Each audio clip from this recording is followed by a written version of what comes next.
গুনাহগার বেঈমান নাফরমান হইয়া যদি কবরে যাও, ওই কবরটা বড় ভয়ঙ্কর হয়ে যাবে। নবীজি হাদিসের মধ্যে বলেন, ক্বালা রাসূলুল্লাহ সাল্লাল্লাহু আলাইহি ওয়া আলিহি ওয়া সাল্লাম, আল কবরু রাউযাতুম মির রিয়াজিল জান্নাহ আও হুফরাতুম মিন হুফারিন নার। আল্লাহর নবী ডাক দিয়া জানায়া দেন, ও দুনিয়ার উম্মতের দল, কবরটা কার জন্য জান্নাতের বাগান হয়ে যাবে, আর কার জন্য জাহান্নামের গর্ত। যদি গুনাহগার বেঈমান নাফরমান হইয়া বেনামাজি হইয়া অন্ধকার কবরে যাও, ওই কবরটা তোমার জন্য ভয়ঙ্কর। ওই কবরের দুই পাশের মাটির চাপ লাগা মাত্র এক পাশের হাড়গুলো অপর পাশে ঢুকে যাবে। যুবক সন্তান, এমন কঠিন অবস্থা হয়ে যাবে, ওই কবরের মধ্যে রাখার পর মুনকার নাকির প্রশ্ন করবে, রবের পরিচয় দাও, ধর্মের পরিচয় দাও, নবীর পরিচয় দাও। যদি গুনাহগার বেঈমান নাফরমান হয়া কবরে যাও, ওই সময় শুধু বলবা, হা হা লা আদরি, আমি কিছুই জানি না, আমি কিছুই বলতে পারবো না। আল্লাহর আযাবের ফেরেশতারা ডাক দিয়া বলবে, এরে মিথ্যাবাদী, জাহান্নামীকে তাড়াতাড়ি জাহান্নামের পোশাক পরায়া দাও, জাহান্নামের বিছানা বিছায়া দাও, তার সাথে আমাদের আর ব্যবহার ভালো হবে না। এমন কঠিন অবস্থা হয়ে যাবে রে যুবক সন্তান। ওই কবরের মধ্যে ৭০ থেকে ৯৯টা সাপ, হাদিসের মধ্যে আসছে, ওই সাপ যদি দুনিয়ার জমিনে একটা বার শ্বাস ফালাইতো, কিয়ামত পর্যন্ত কখনো দুনিয়ার জমিনে গাছপালা তরুলতা কিছুই জন্মাইতো না। অকলিজার টুকরা যুবক বৃদ্ধ বাবা, আর অন্যায় করা যাবে না, আল্লাহর আযাব সহ্য করতে পারবা না। ওই কবরের মধ্যে জাহান্নাম থেকে সৌরং রাস্তা করে দেওয়া হবে, জাহান্নামের আগুনের তাপ লাগা মাত্র কেমন যেন কলিজা পর্যন্ত ভুনা ভুনা হয়ে যাবে। হে যুবক বৃদ্ধ ভাবে একটু তাকায় দেখো, দুনিয়ার আগুন আমরা সহ্য করতে পারি না। ঢাকার জমিনে কাউরান বাজারে আগুন লাগিয়া, গত বছর ঢাকা উত্তরাতে মাইলস্টোন স্কুলের মধ্যে আগুন লাগিয়া, হায়রে কত তাজা তাজা ছোট ছোট সন্তান গুলা চলে গেল। কত মা কান্না করে, আমার সন্তান নাই, বাবা কান্না করে, আমার সন্তান নাই। স্কুলের শিক্ষক গিয়া ওই সন্তানগুলোকে বের করতে গিয়া ওই আগুনের মধ্যে দগ্ধ হইয়া দুনিয়ার থেকে বিদায়। ও কলিজার টুকরা যুবক সন্তান, এই দুনিয়ার আগুনে আমরা সহ্য করতে পারি না। ওই জাহান্নামের আগুন দুনিয়ার আগুন থেকে ৭০ গুণ বেশি হয়ে যাবে। এই জন্য তওবা করো, আর জীবনে অন্যায় করা যাবে না। আল্লাহর আযাব সহ্য করতে পারবা না রে যুবক বৃদ্ধ বাবা। পর্দার আম্মা জানেরা, স্বামীর খেদমত করিয়া জীবনটাকে সুন্দর বানাও, পর্দায় চইলা চইলা জীবনটাকে সুন্দর বানায় নাও, আর জীবনে অন্যায় করা যাবে না। হে কলিজার টুকরা যুবক ভাই, আর জীবনে অন্যায় করো না, আর জীবনে নামাজ ছাড়া যাবে না, আর জীবনে আমার নবীরে আঘাত দেওয়া যাবে না। কলিজায় কত আঘাত না তোমরা দিয়েছো যুবক সন্তান। ওই বেঈমানরাও নবীরে এত আঘাত করলো, আমার আর তোমার জন্য নবী এতই না কষ্ট করলো। এখনো নবী মসজিদে নববীর মধ্যে, অর্থাৎ ওই যে মসজিদে নববীর পাশে আল্লাহর নবী শুয়ে শুয়ে এখনো মধ্যে নবীজি কান্না করে রে যুবক সন্তান। জানো, ইয়া উম্মতি ইয়া উম্মতি বলে কান্না করে। যুবক আর নবীরে কাঁদায়ো না, নবীর কলিজায় আঘাত দিও না। আমার নবীর কলিজায় আঘাত দিয়া দিয়া নবীরে কষ্ট দিও না। আমার নবী তোমার আর আমার জন্য কতই না কষ্ট করলো। এই জন্য যুবক এখন থেকে তওবা করো, আর কালের দাড়িটা পালানো যাবে না। যে আদরের স্ত্রীর চিন্তা করিয়া করিয়া তোমাকে স্মার্ট দেখা যাবে, এই জন্য তুমি দাড়িটা ফালায়া দাও। এ যুবক জানো, এই আদরের স্ত্রী কিন্তু তোমার নিঃশ্বাসটা বন্ধ হয়ে গেলে তোমার কাছে আর থাকবে না। যেই স্ত্রী এত মোহাব্বত করত, সেই স্ত্রী পর্যন্ত তোমার নিঃশ্বাস বন্ধ হয়ে গেলে হঠাৎ যদি কোনো মানুষ ঘুমের ঘরে মারা যায়, যায়নি যায় না মাঝে মাঝে ঘুমের ঘরে কত মানুষ মারা যায়, স্ত্রী তাড়াতাড়ি এলাকাবাসীকে ইমাম সাহেবকে খবর দেয়, তাড়াতাড়ি রাত্রবেলা মারা গেলে ঘর থেকে বের করো, আমার স্বামীর লাশটা ঘর থেকে বের করে দাও। বলে কেন? বলে পরে ভয় হয়। হায় রে, একজন স্ত্রীদের জীবনে কোনদিন বলে এমনও বলে আমি তোমার ছাড়া এক মুহূর্তের জন্য থাকতে পারবো না। সেই স্ত্রী পর্যন্ত ঘর থেকে তোমার লাশটা বের করে দিল রে যুবক সন্তান। আজকে সেই স্ত্রীর জন্য আমার নবীর কলিজায় আঘাত দেও, ওই গালের দাড়িটা পালায়া নবীর কলিজায় আঘাত দিও না। কেউ তোমার দুনিয়ায় আপন না, একমাত্র আপন আমার আল্লাহ এবং তার রাসূল। এই জন্য যুবক বৃদ্ধ বাবা নবীকে খুশি করার জন্য গালের দাড়িটা লম্বা করিয়া করিয়া আল্লাহর কাছে কান্না করে করে জীবনটাকে সুন্দর বানাইতে পারবো নি। কথা বলেন। মুয়াজ্জিন আযান দেয়, হাইয়া আলাস সালাহ। তাকায়া দেখো যুবক সন্তান, কেমন যেন দোকান পাটে আড্ডা দেয় আছে না নাই? হায়রে, মুয়াজ্জিন আযান দেয়, হাইয়া আলাল ফালাহ, কল্যাণের দিকে আয়। কেমন যেন যুবক দোকান পাটে দৌড়াও। না না, সেখানে তো কল্যাণ পাওয়া যাবে না। নামাজের দিকে গেলে তোমার কল্যাণ অবধারিত হয়ে যাবে। কারণ কোন বান্দা যদি বিপদের মধ্যে পড়ে নামাজের মধ্যে দাঁড়ায় আর রবকে যদি ডাক দেয়, আল্লাহ বলেন ইয়া আইয়ুহাল্লাযীনা আমানুস্তাঈনু বিস-সাবরি ওয়াস-সালাহ ইন্নাল্লাহা মা'আস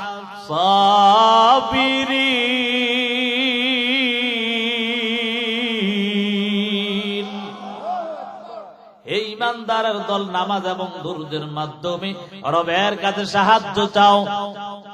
মায়ার নবী বিপদের মধ্যে বললে সাহাবায়ে কেরাম বিপদের মধ্যে পড়ে গেলে নামাজের মধ্যে দাঁড়ায় যায়। ও কলিজার টুকরা যুবক সন্তান, তুমি কেন মসজিদটা ধুইয়া দোকানপাটে আড্ডায় দৌড়াও? সাবধান হয়ে যাও, রবের পাকড়াও কিন্তু বড় কঠিন হয়ে যাবে। আবার রব যদি ধরে ফেলে, ওই ধরা থেকে ছুটার কোনো সুযোগ নাই। হাদিসের মধ্যে আসছে মান হুসিবা উকিবা, যদি হিসাব নেওয়া হয় তোমার অবস্থা কিন্তু ভালো হবে না। এজন্য বেগয়ের হিসাব জান্নাতে যেতে হবে। তবে বেগয়ের হিসাব কেমন করে পাওয়া যাবে? ও যুবক সন্তান, বৃদ্ধ বাবা, যদি ভালোভাবে আমল করতে পারো, 5 ওয়াক্ত নামাজ যদি পড়িয়া অন্তরটাকে পুত পবিত্র বানাইতে পারো, এই জবানটাকে যদি হেফাজত করতে পারো, এই জবান দ্বারা কারোর সাথে কাউকে গীবত করা যাবে না, এই জবান দ্বারা কাউকে গালি দেওয়া যাবে না, এই জবান দ্বারা কখনো কুটনামি করা যাবে না, এই জবান দ্বারা কারো গীবত শিকায়াত করিয়া করিয়া নিজের গুনার পাল্লাটা ভারী করা যাবে না। ও যুবক পর্দার আম্মা জানেরা, তোমরা তো দেখা যায় এমন হয়ে যায়, দুইজন মা বোন যদি একসাথে হওয়া যায়, আরেকজনের গীবতের মধ্যে 1 নম্বরে দায় আছে না নাই? বুঝেন নাই কথা? ও শুনছিল কই কি, ও অমুকের ঘরের অমুকের মাইয়া আরেকজনের লগে গেছে ভাইগা। কথা কয় না, আসেনি? এই জন্য এগুলা ছাড়তে হইবে। কথা কয় না, ঠিক না? কে কি করছে এটা তার ব্যাপার। তবে যদি আপনি পারেন সরাসরি গিয়া বাধা দেন, ঠিক নি? না পারলে পিছনে সমালোচনা কইরা তার গুনার বোঝা আপনি নিয়েন না। আমার উস্তাদ যখন হাদিসের দরস দিতেন তখন আমাদেরকে বলতেন, কিরে কারো অ্যাকাউন্ট কি বিনা হিসাবে করছো নি? কই মানে হুজুর? তুমি আরেকজনের গীবত করবা তো তোমার আমল তো হের অ্যাকাউন্টে জমা হয়। বুঝেন নাই কথা? আপনি নামাজ পড়ে কপাল কালো করছেন, আর সেই কালো কপাল ওয়ালা সিজদাগুলো তার আমল নামায় যায়। কেন? আরেকজনের গীবত করার কারণে। কথা বলেন ঠিক? এটা করা যাবে? অন্তরকে যদি পবিত্র করতে হয়, জবানকে হেফাজত করতে হবে। পারবেন তো ইনশাআল্লাহ? কি শিখলাম? জবানকে হেফাজত করতে হবে। পারবেন না ইনশাআল্লাহ? আল্লাহ কবুল করেন, সকলে বলে আমিন। এভাবে আরেক চলবে, অল্প একটু সময় চলবে তো ইনশাআল্লাহ, আল্লাহ কবুল করেন। যুবক সন্তান ও বৃদ্ধ বাবা, পর্দার আম্মা জানেরা, এই জন্য জবানটাকে হেফাজত করে, জবান দ্বারা সত্য কথা বলে, জবান দ্বারা কারো গীবত করা যাবে না, জবান দ্বারা মিথ্যা কথা বলা যাবে না। এই জবান দ্বারা মিথ্যা বলিয়া বলিয়া নিজের জীবনের গুনাহগুলো, গুনার বোঝা ভারী করা যাবে না, আমলের পাল্লাটা হালকা করা যাবে না। জবান দ্বারা সঠিক কথা বলো, কারণ মায়ার নবী হাদিসের মধ্যে বলেন, আসিদকু ইউহদি ওয়াল কিযবু ইউহলি, সত্য মানুষকে বিজয়ী দেয় আর মিথ্যা মানুষকে ধ্বংস করে দেয়। এজন্য জবান দ্বারা কখনো প্রপাগান্ডা, মিথ্যার মধ্যে কান বাড়ানো যাবে না, জবানটাকে চালানো যাবে না। আল্লাহ বলেন, কদ আফলাহা মান তাযাক্কা, সফল কাম তো তারাই হয় যাদের অন্তরাত্মা পুত পবিত্র থাকে। এই রমজান মাস আমাদের কি শিক্ষা দিয়া যায়? বলে, বান্দা এই রমজান মাস আসছে, তোমরা রমজান মাসে রোজা রাখিয়া অন্যের যেমন গীবত করতে পারো নাই, রমজান মাস ছাড়াও অন্যের গীবত করা যাবে না। এই রমজান মাস এক নাম্বার শিক্ষা আমাদেরকে দেয় সিয়াম। রমজান মাসে যদি আমরা রোজা রাখি, রোজা রাখার কারণে একটা রোজা রাখার অভ্যাস হয়নি, ঠিক না? দেখবেন রোজা রাখা যদি আপনি হিম্মত করেন যে পরের মাস রোজা রাখবো, রাখতে পারেন। বুঝেন নি কথা? যদি একটা আশা থাকে যে আমি পরের মাসেও কিছু রোজা রাখবো, অবশ্যই রাখা যায়। যদি মনে কি থাকে, হিম্মত থাকে, সাহস থাকে। বলে কেন, এক মাস তো রাখছে রোজা, ঠিক নি? আর যে রমজানে রোজা রায় না, এর হিম্মত হইবে করতে গিয়া, কথা গায় না, আছে না? রমজান মাসে এক নাম্বার শিক্ষা সিয়াম। রমজান মাসে রোজা রাখিয়া বান্দা যদি রমজান মাসে রোজা রাখে, তাহলে রোজার একটা অভ্যাস হয়ে যায়, আদত হয়ে যায়। মায়ার নবী বলেন, কেউ যদি রমজান মাসে 30টা রোজা রাখার পর তারপর শাওয়াল মাসে 6টা রোজা রাখে, আমার রব তার আমলনামায় পুরা 1 বছর রোজা রাখার সওয়াব দান করে। সুবহানাল্লাহ। কলিজার টুকরা যুবক সন্তান, এই রোজার অভ্যাস করে নাও। বলে শাওয়াল মাসের রোজা তোমার প্রত্যেক দিন রাখতে হবে না, মাত্র 6টা রোজা, 30 দিনের মধ্যে 6টা। কেউ যদি 6টা রোজা এবং রমজান মাসে 30টা রোজা রাখে, আমার আল্লাহ তার আমলনামায় 1টা বছর লাগাতার রোজা রাখার সওয়াব দান করে। সুবহানাল্লাহ। তাহলে বুঝলাম, 1 নম্বরে রমজান মাস আমাদের সিয়ামের শিক্ষা দেয়, রোজা রাখার শিক্ষা। 2 নাম্বার হলো কিয়াম। এই রমজান মাস আমাদেরকে কি শিক্ষা দেয় জানো? এই রমজান মাস আমাদেরকে শিক্ষা দিয়া গেল কিয়াম। বলে কিয়াম হলো রাতের নফল নামাজ, তাহাজ্জুদের নামাজ। বলে কেন জানো? কেন? আল্লাহর নবী হাদিসের মধ্যে বলেন, ক্বালা রাসূলুল্লাহ সাল্লাল্লাহু আলাইহি ওয়া আলিহি ওয়া সাল্লাম, আফযালুস সালাতি বা'দাল আফযালুস সালাতি ফারিদাতুন বা'দাস সালাতুল লাইল। নবীজি হাদিসের মধ্যে বলেন, আমার রবের কাছে ফরজ নামাজের পর সবচেয়ে প্রিয় নামাজ হলো রাতের নামাজ, তাহাজ্জুদের নামাজ। হে যুবক সন্তান, আমার রব আমার নবীকে ডাক দিয়া বলে, ওয়া মিনাল লাইলি ফাতাহাদ্দাত বিহি নাফিলাতাল লাকা আসা আইয়াবাসাকা রাব্বুকা মাকামাম মাহমুদা। ও পয়গম্বর, আপনি রাতের কিছু অংশে দাঁড়াইয়া রবের গুণগান গাইবেন, তাহলে আপনি এই আমলটা যদি করতে পারেন, আমল আপনাকে মাকামে মাহমুদ পর্যন্ত নিয়ে যাবে। সুবহানাল্লাহ। এ যুবক সন্তান, এ কলিজার টুকরা যুবক বৃদ্ধ বাবা, ভালো করে শোনো। তাহাজ্জুদ নামাজের কত দাম।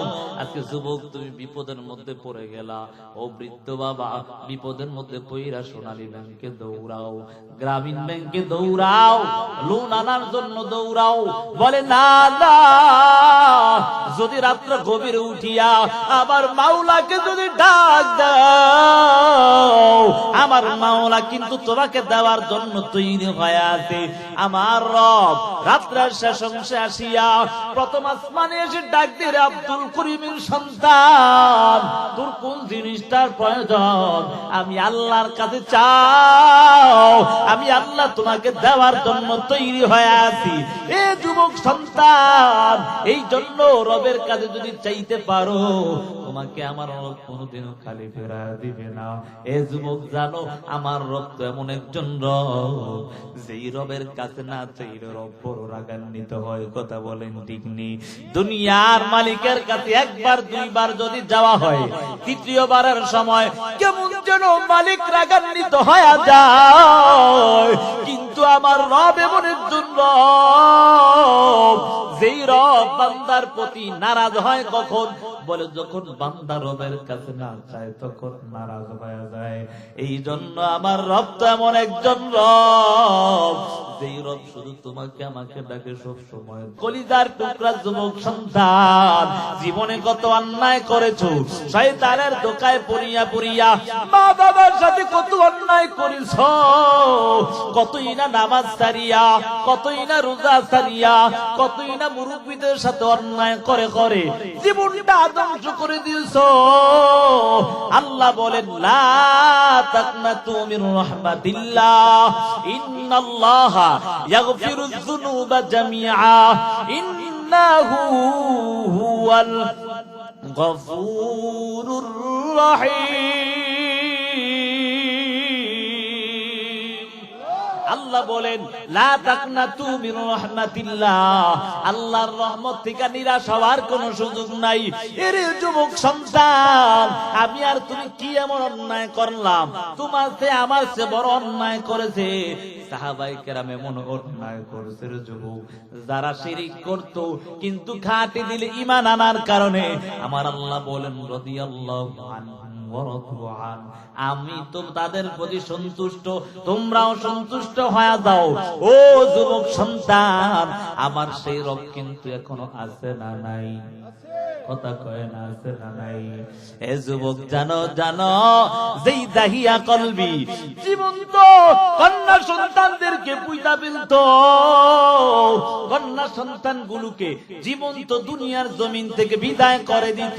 আল্লাহর গোলাম এমন একজন লোক ছিল জানো, যখনই তার ঘরে যদি কোনো কন্যা সন্তান হইত, সাথে সাথে তিনি জীবন্ত পুঁতে ফেলতেন মাটির মধ্যে। এরে বাবা বলেন তো, কোন মানুষ অন্যায় ভাবে হত্যা করা শিরকি? কথা করেন ঠিক নেই? ঠিক না?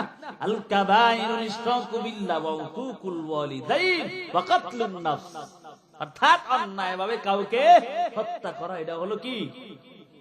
হায় হায় হায়, শিরক গুনাহ, কবিরা গুনাহ। বুঝেন কিন্তু ভালো করে, কাবাইরুল ইশরাকু বিল্লাহ, এক নাম্বার বলে সবচেয়ে বড় কবিরা গুনার মধ্যে এক নাম্বার হলো আল্লাহর সাথে কাউকে কি করা? শিরিক করা, মারা, কুফরি করা, অর্থাৎ অন্যায় ভাবে কাউকে হত্যা করা, এটাও কিন্তু কবিরা গুনাহ। সাবধান।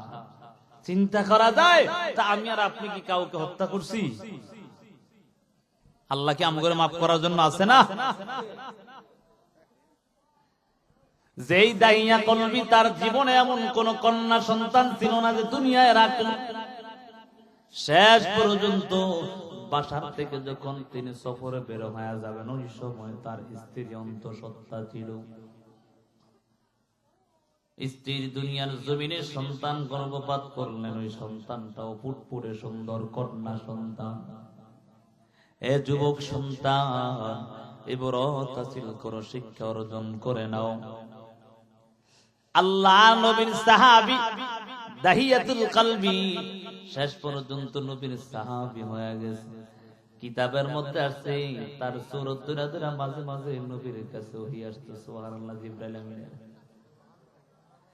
এ যুবক জানো, কন্যা সন্তান, ফুটফুটে কন্যা সন্তান দুনিয়ার জমিনে আসলো, কিন্তু তিনি সফরে ছিলেন।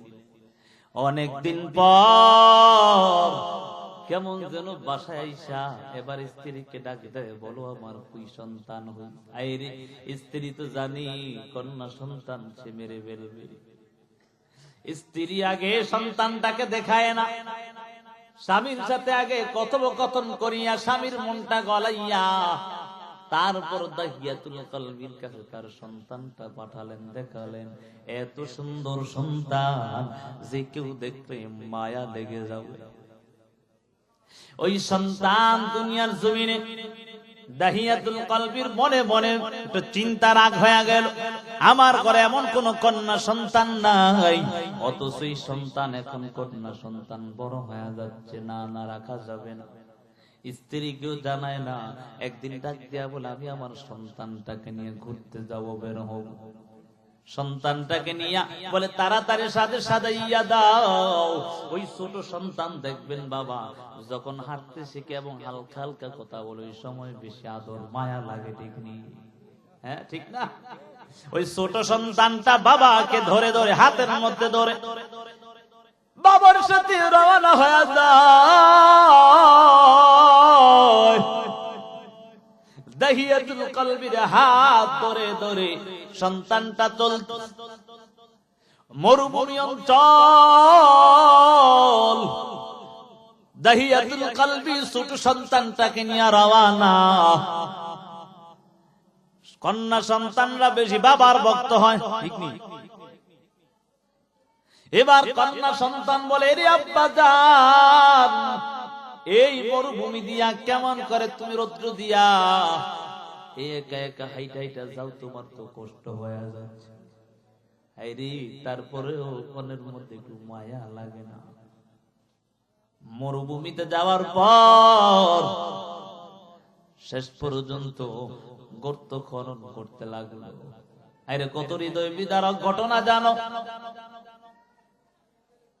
বাবা যখন গর্ত খনন করে বাবার কপাল দিয়া ঘাম বেয়ে বেয়ে পরে ছোট সন্তানটা বাবার কপালের ঘামগুলো মিশা দিত আর বলতো, আব্বা জান তোমার কত কষ্ট হয়, কেন এত কষ্ট করো কেন? কত সুন্দর কইরা কন্যা সন্তানটা বাবার ঘামগুলো মুছা দেয়। কিন্তু এমন ওই সময় নিষ্ঠুর হৃদয় ছিল যুবক সন্তান, জানো দাহিয়াতুল কলবি সময় তার ছোট সন্তানটাকে, কন্যা সন্তানটা ফুটফুটে সন্তানটা গর্ত করা শেষ, ওই ছোট সন্তানটাকে ধাক্কা দিয়ে ওই গর্তের মধ্যে পালায়া দেয়। কন্যা সন্তান কান্না করে বলে, আব্বা আমাকে তুমি দুনিয়ার জমিন থেকে বিদায় করে দিও না, আমি আর তোমাকে কোনোদিন বাবা বাবা বলে পরিচয় দিব না।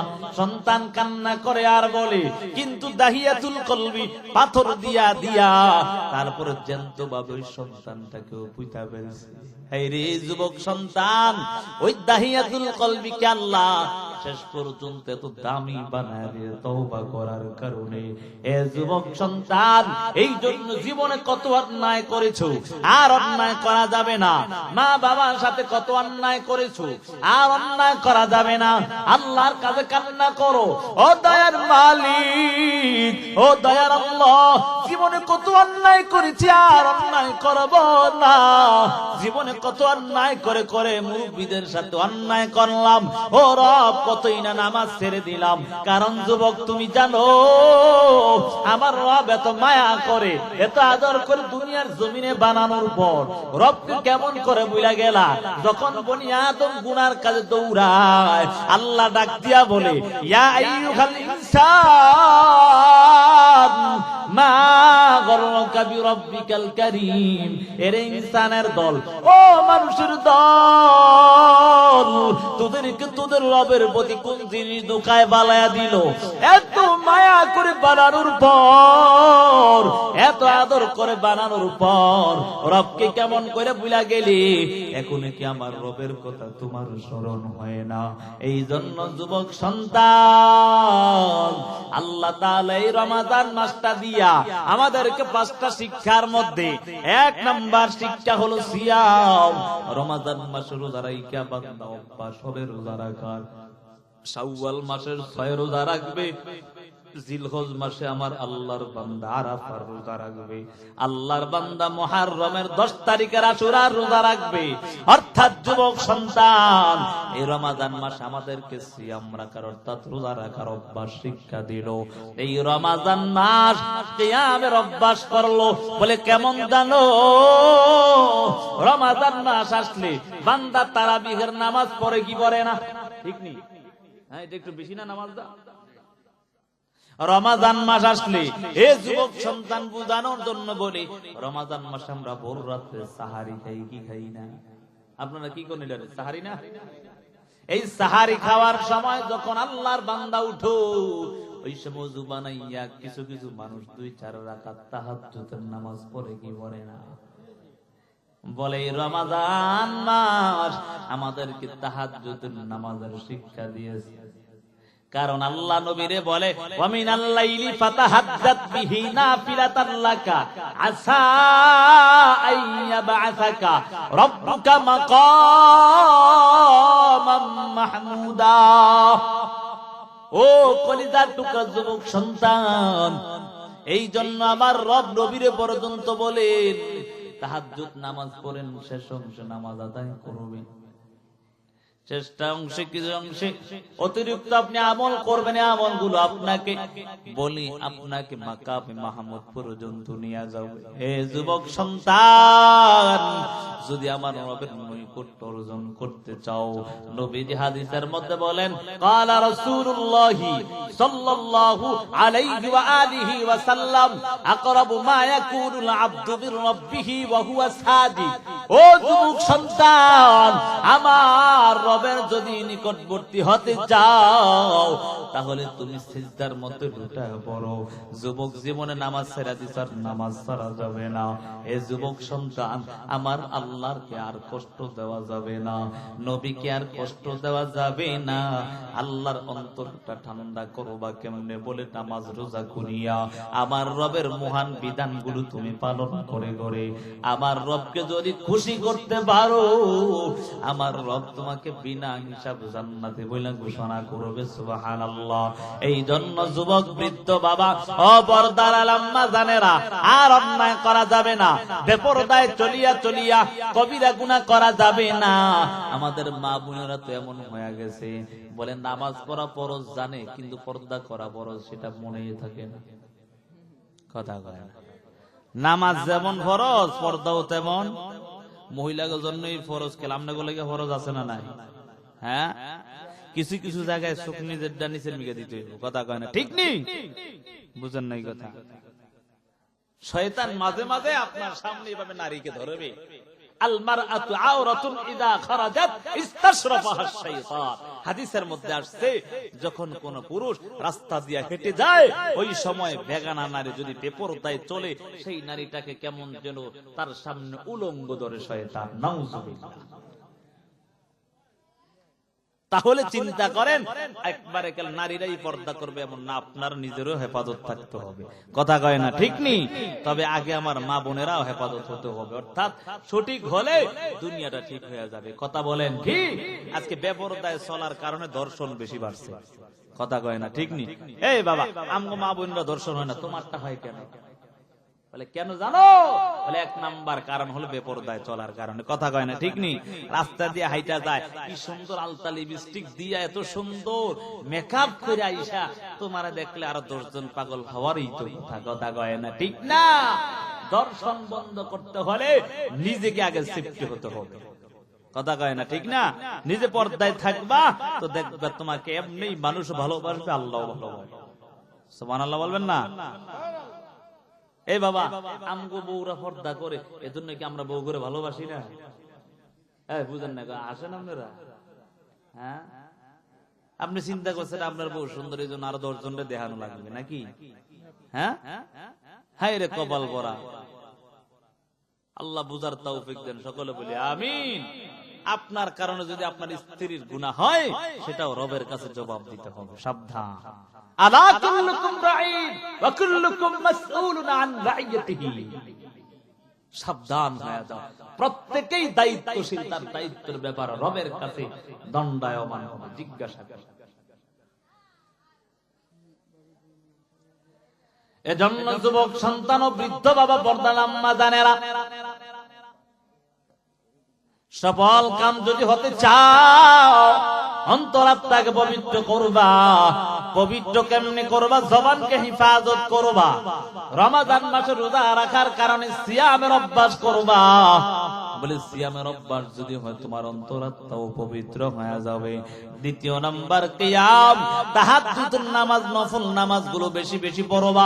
তৃতীয় নাম্বার হলো, এই রমাদান মাস আমাদেরকে শিক্ষা দিলেন কোরআন। এই রমাদান মাসে আল্লাহ কোরআন নাযিল করলেন। আল্লাহ বলেন, শাহরু রমাদান আল্লাযী উনজিলা ফীহিল কুরআন। আল্লাহ রাব্বুল আলামিন এই কোরআনকে রমাদান মাসে নাযিল করেছেন। বলে কোন রাত্রে?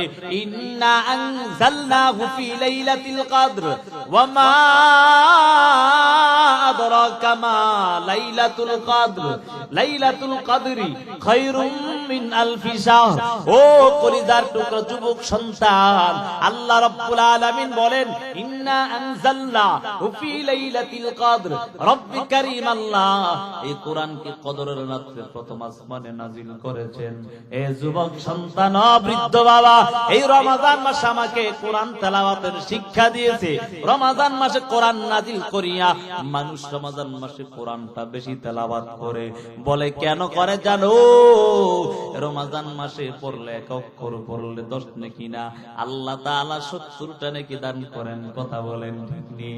এই জন্য যুবক সন্তান ও বৃদ্ধ বাবা, এই রমাদান মাসে কিন্তু আমার রব আল্লাহ তাআলা কোরআনটা নাযিল করিয়া রমাদান মাসের বরকত আল্লাহ দান করলেন।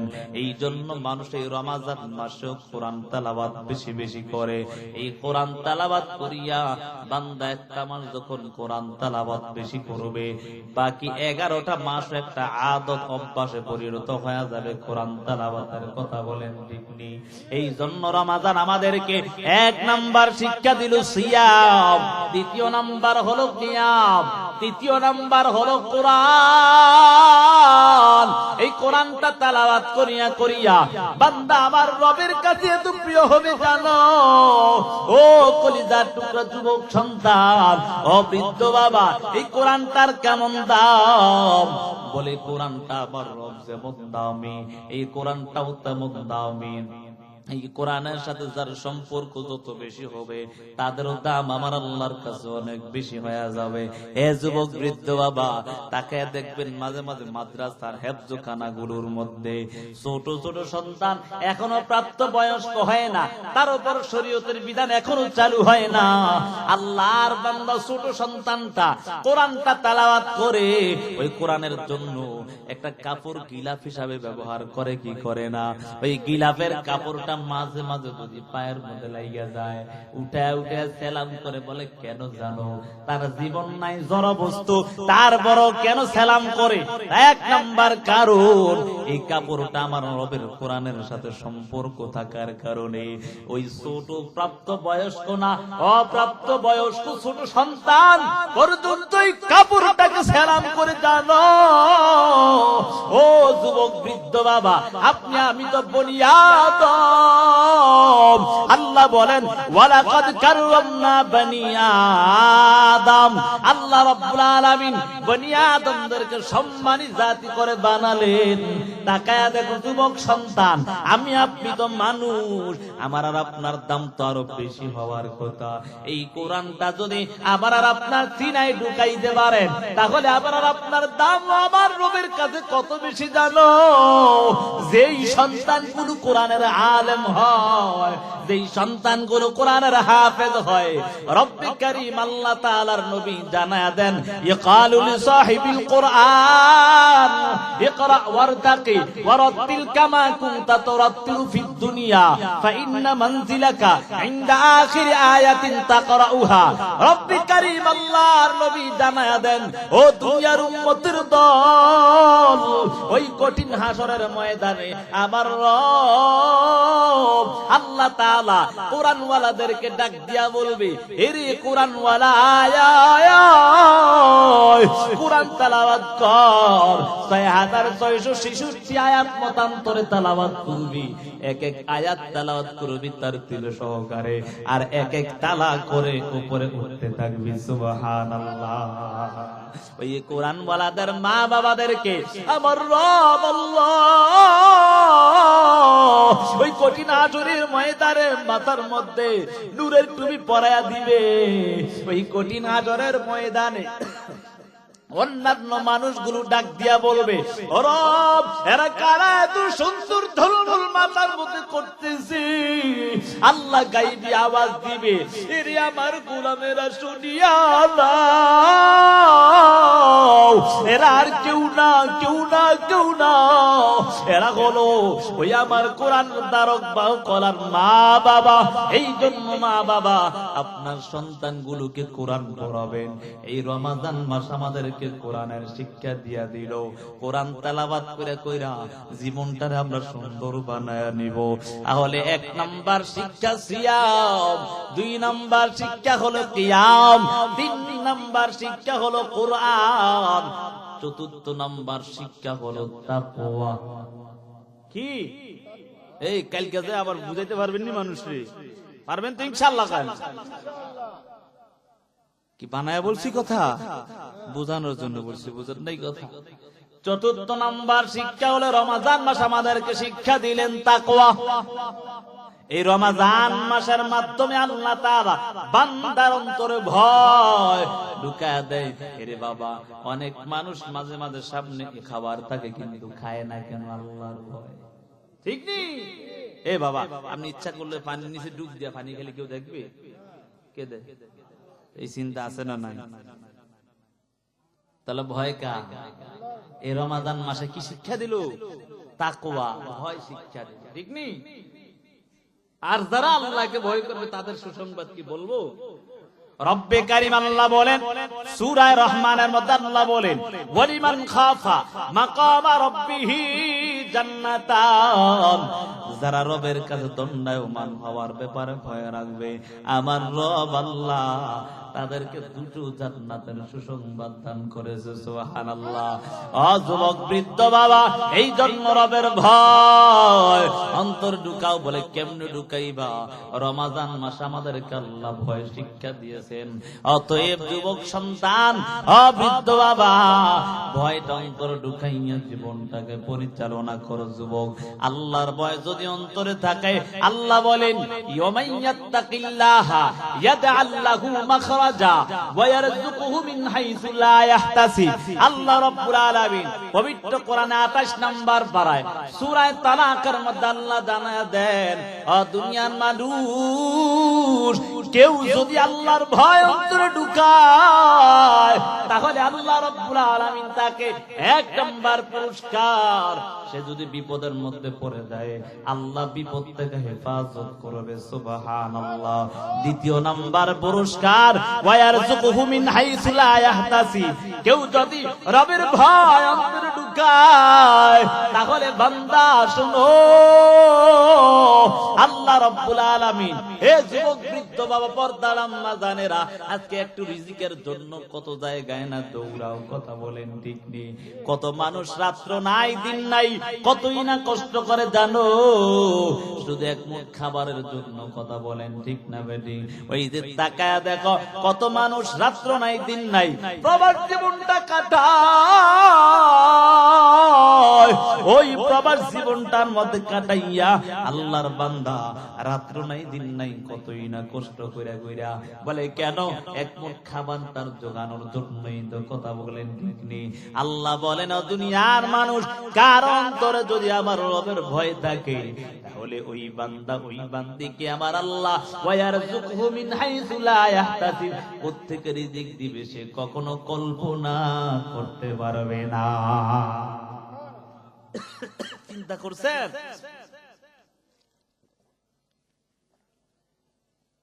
আল্লাহ রাব্বুল আলামিন বলেন কেউ যদি অন্তরে আল্লাহর ভয় থাকে তাহলে আল্লাহ তার খাবার কোত্থেকে দেবে কখনো কল্পনাও করতে পারে না। সুবহানাল্লাহ বলবেন না? তাহলে তাকওয়া অর্জন করার দরকার আছে না নাই? এই তাকওয়া আমরা কোত্থেকে শিখলাম? বলে রমজান মাস আমাদেরকে আল্লাহ তাকওয়া শিক্ষা দিয়েছে। কারণ আল্লাহ কোরআনের মধ্যে প্রথমে সূরা বাকারার 183 নম্বর আয়াত আল্লাহ এটাই বলেন, ইয়া আইয়ুহাল্লাযীনা আমানু কুতিবা আলাইকুমুস সিয়াম কামা কুতিবা আলাল্লাযীনা মিন ক্বাবলিকুম লাআল্লাকুম তাত্তাকুন। এই ইমানদারেরা তোমরা রোজা রাখো, বলে তোমাদের উপর রোজাকে ফরজ করা হয়েছে, পূর্ববর্তীদের উপর যেমন ফরজ করা হয়েছে। বলে কেন? লাআল্লাকুম তাত্তাকুন, যাতে তোমরা মুত্তাকি হয়ে যাও। তাহলে বোঝা গেল এই রমাদান মাস আমাদেরকে কি শিক্ষা দিল? তাকওয়া। এক নাম্বার হলো সিয়াম, মনে আছে? রোজা রাখার অভ্যাস আল্লাহ শিক্ষা দিলেন রমাদানের মাধ্যমে। দ্বিতীয় নাম্বার হলো কিয়াম, তৃতীয় নাম্বার হলো কোরআন, চতুর্থ নাম্বার হলো তাকওয়া। এই চারটা জিনিস। পঞ্চম নাম্বার হলো বান্দা এই রমাদান মাস আমাদেরকে সাদাকা বেশি বেশি করা শিক্ষা দিয়েছে। সুবহানাল্লাহ, ঠিক না? সাদাকাতুল ফিতর দিছি না আমরা? কথা কয় না, দিছিনি? এটা কেন জানেন?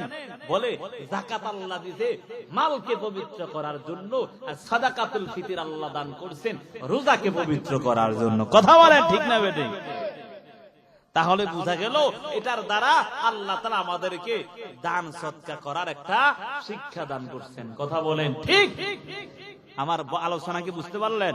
আলোচনা কিন্তু শেষের দিকে বোঝানোর জন্য বলছিলাম। এজন্য যুবক সন্তান, বৃদ্ধ বাবা, অন্তরে ভয় নিয়ে চলো, জাহান্নামের আযাব সহ্য করতে পারবা না। আমার রব এমন একজন রব জানো, যেই রব বান্দারে কখনো জাহান্নামে দেওয়ার জন্য দুনিয়ায় বানায় না। আমার রব এমন একজন রব, যেই রব কখনো বান্দাকে জাহান্নামে দিয়া শান্তি পাবে না। দুনিয়ার বিচারপতি তার দোষীকে খোঁজে, অপরাধীকে খোঁজে শাস্তি দেওয়ার জন্য, আর শাস্তি দিয়া অপরাধীকে শাস্তি দিয়া দুনিয়ার বিচারপতি মায়া পায়, খুশি লাগে, আনন্দ লাগে। আমার রব এমন একজন রব, যেই রব বান্দাকে খোঁজে, অপরাধীকে খোঁজে ক্ষমা করার জন্য। এই জন্য যুবক সন্তান তওবা করো, তওবা করো। ও যুবক, জীবনে যত অন্যায় করেছো আর অন্যায় করা যাবে না। জীবনে যত অন্যায় করেছো এখন থেকে তওবা করো, আর জীবন ওই গুনাহটা করবা না। দৃঢ় প্রতিজ্ঞা করে নাও, বাবা তুমি গুনাহও করলা, তওবাও করলা, এই তওবা কবুল হবে না। খাঁটি দিলে তওবা করতে হবে, আল্লাহর জীবনে অন্যায় করব না। ওই গুনার প্রতি অনুতপ্ত হয়ে যেতে হবে, এখন সেই গুনাহ ছেড়ে দিতে হবে। চতুর্থ নাম্বার হলো, যদি কারো সম্পদ খেয়ে থাকো তাহলে সেই সম্পদ গুলো দিয়া দিতে হবে। কারণ যুবক, বৃদ্ধ বাবা, এই অন্যায় নিয়া গুনাহগার, বেঈমান, নাফরমান হইয়া যদি কবরে যাও, ওই কবরটা বড় ভয়ঙ্কর হয়ে যাবে।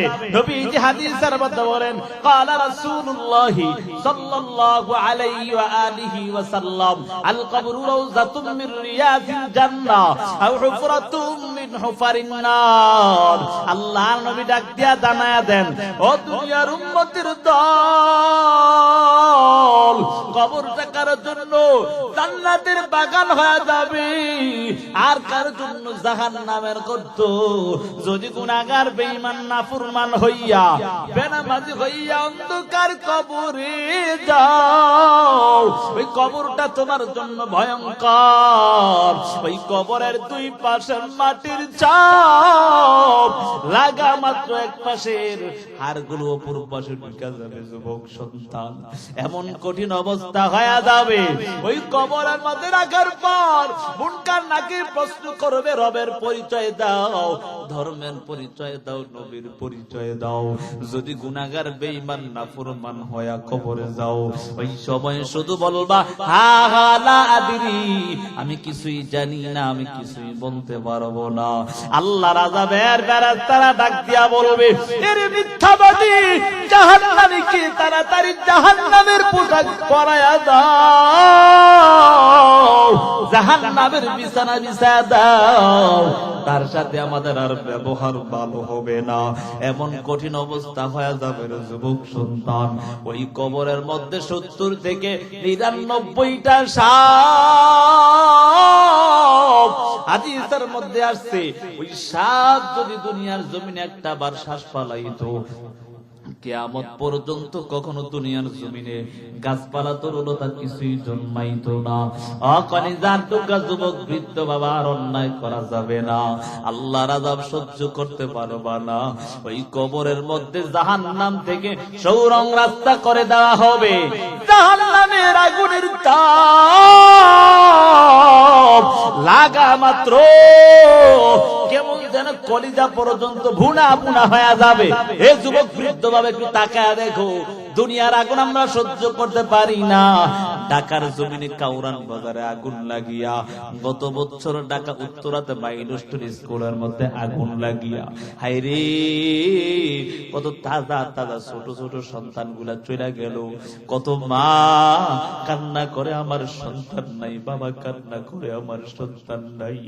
স্কুলের শিক্ষক গিয়া ওই সন্তান গুলোকে বের করতে গিয়া ওই আগুনের মধ্যে দগ্ধ হইয়া দুনিয়ার থেকে বিদায়।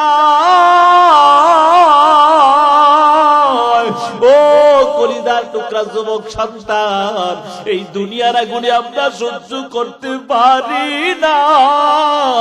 ওই জাহান্নামের আগুন দুনিয়ার আগুন থেকে 70 গুণ বেশি হয়ে যাবে। এই জন্য তওবা করো, আর জীবনে অন্যায় করা যাবে না। আল্লাহর আযাব সহ্য করতে পারবা না রে যুবক বৃদ্ধ বাবা। পর্দার আম্মা জানেরা, স্বামীর খেদমত করিয়া জীবনটাকে সুন্দর বানাও,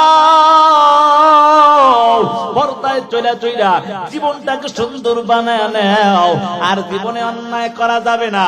এ কলিজার টুকরা যুবক ভাই, আর জীবনে অন্যায় করো না, আর জীবনে নামাজ ছাড়া যাবে না, আর জীবনে আমার নবীরে আঘাত দেওয়া যাবে না। কলিজায় কত আঘাত না তোমরা দিয়েছো যুবক সন্তান। ওই বেঈমানরাও নবীরে এত আঘাত করলো, আমার আর তোমার জন্য নবী এতই না কষ্ট করলো। এখনো নবী মসজিদে নববীর মধ্যে, অর্থাৎ ওই যে মসজিদে নববীর পাশে আল্লাহর নবী শুয়া শুয়া এখনো মধ্যে নবীজি কান্না করে রে যুবক সন্তান। জানো ইয়া উম্মতি ইয়া উম্মতি বলে কান্না করে। যুবক আর নবীরে কাঁদায়ও না, নবীর কলিজায় আঘাত দিও না। আমার নবীর কলিজায় আঘাত দিয়া দিয়া নবীরে কষ্ট দিও না। আমার নবী তোমার আর আমার জন্য কতই না কষ্ট করলো। এই জন্য যুবক এখন থেকে তওবা করো, আর কালের দাড়িটা পালানো যাবে না। যে আদরের স্ত্রীর চিন্তা করিয়া করিয়া তোমাকে স্মার্ট দেখা যাবে, এই জন্য তুমি দাড়িটা ফালায়া দাও। এ যুবক জানো, এই আদরের স্ত্রী কিন্তু তোমার নিঃশ্বাসটা বন্ধ হয়ে গেলে তোমার কাছে আর থাকবে না।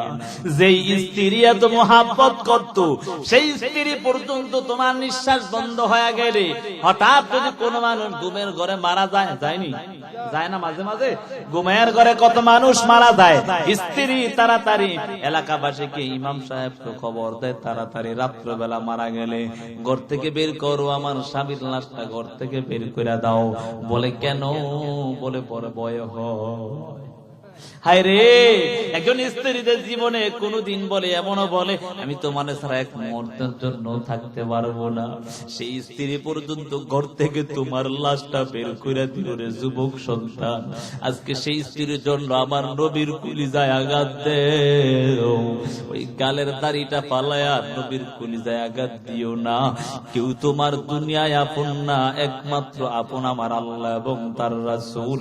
এই জন্য যুবক বৃদ্ধ বাবা বাবা নবীকে খুশি করার জন্য গালের দাড়িটা লম্বা করিয়া করিয়া আল্লাহর কাছে কান্না করে করে জীবনটাকে সুন্দর বানাইতে পারবো নি? কথা বলেন, এই পারবো? পারবো তো ইনশাআল্লাহ। এখন থেকে তওবা করে না, জীবন অন্যায় করব না, আর জীবনে মা বাবারে কষ্ট দিব না, আর জীবনে নামাজ ছাড়বো না, আর জীবনে দাড়িটা ফালাইয়া নবীরে কষ্ট দিব না। কারা কারা রাজি? একটু হাত তুলে আল্লাহরে দেখ, আল্লাহ কবুল করেন। সকলে বলি আমিন। মুহতারাম হাজিরিন, আমরা ফজরের নামাজও পড়তে হবে। কথা বলেন ঠিক নি? আমি বলছিলাম রমাদান নাম করে কয়টা শিক্ষা দেয় বাবা? 1 নাম্বার সিয়াম, 2 নাম্বার কিয়াম, অর্থাৎ 1 নাম্বার হলো রোজার শিক্ষা, 2 নাম্বার হলো নফল নামাজ তাহাজ্জুদের শিক্ষা, 3 নাম্বার হলো কোরআন তেলাওয়াতের শিক্ষা, 4 নাম্বার হলো তাকওয়ার শিক্ষা, 5 নাম্বার হলো সাদাকা। এই যে সাদাকা, দান সদকা আপনারা করেছেন, আলহামদুলিল্লাহ, আমার দেখে মনটা ভরে গেছে। মনে অনেক কষ্ট ছিল, কেন? কারণ আমার বয়ানের সময় ছিল 10টার থেকে।